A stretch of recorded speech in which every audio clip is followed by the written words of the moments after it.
చాలామంది ticket finale నుంచి అంటే కళ్యాణ్ వెళ్ళిపోయిండు, అవుట్ అయిపోయిండు అనుకుంటున్నారు. కళ్యాణ్ ఇంకా టికెట్ ఫినాలే నుంచి అవుట్ అయితే అవ్వలేదు. ఇంకా రేస్‌లోనే ఉన్నాడు కళ్యాణ్. ఇక కళ్యాణ్ ఫ్యాన్స్‌కి ఒక గుడ్ న్యూస్ అనేది చెప్పాలి. ఏమైందంటే ఇక్కడ థర్డ్ రౌండ్‌లో డెమన్ పవన్ విన్ అయితాడు ముగ్గురితో ఆడి. ఇక ఆ డెమన్ పవన్ ఒకరిని సెలెక్ట్ చేసుకోవాలి. అయితే భరణి గారిని సెలెక్ట్ చేసుకుంటాడు. ఇక భరణి గారు డెమన్ పవన్ అయితే ఒక టాస్క్ ఆడతారు. ఆ టాస్క్‌లో విన్ అయింది భరణి. ఇంకా భరణి గారు విన్ అవుతారు.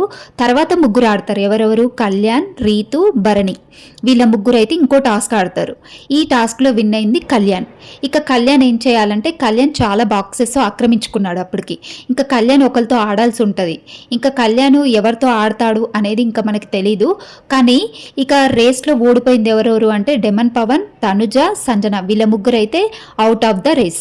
ఇక టికెట్ ఫైనల్ రేస్లో అయితే వీళ్ళ ముగ్గురు లేరు. ఇంకా మిగిలిన వాళ్ళందరూ ఇంకా టికెట్ ఫైనల్ రేస్లో ఉన్నారు. ఇక కళ్యాణ్ ఎవరితో ఆడాలంటే భరణి గారు, రీతు, సుమన్ శెట్టి, ఇమాన్యుల్ వీళ్ళ నలుగురిని ఓడిస్తే చివరికి ఫినాలే గెలుస్తాడు కళ్యాణ్. అయితే ఇంకా ఏమైందంటే ఇక్కడ రీతు, సుమన్ శెట్టి ఈజీగా వెళ్ళిపోతారు, అవుట్ అయిపోతారు. ఇక భరణి, ఇమాన్యుల్, కళ్యాణ్ వీళ్ళ ముగ్గురికైతే ఒక పెద్ద టాస్కే ఉంటుంది. ఇక ఈ టాస్క్లో విన్ అయిన వాళ్ళు టికెట్ ఫైనాలే రేస్లో అయితే ఉంటారు. టాప్ 5లో ఫస్ట్ టికెట్ ఫైనాలే విన్ అయితే అవుతారు.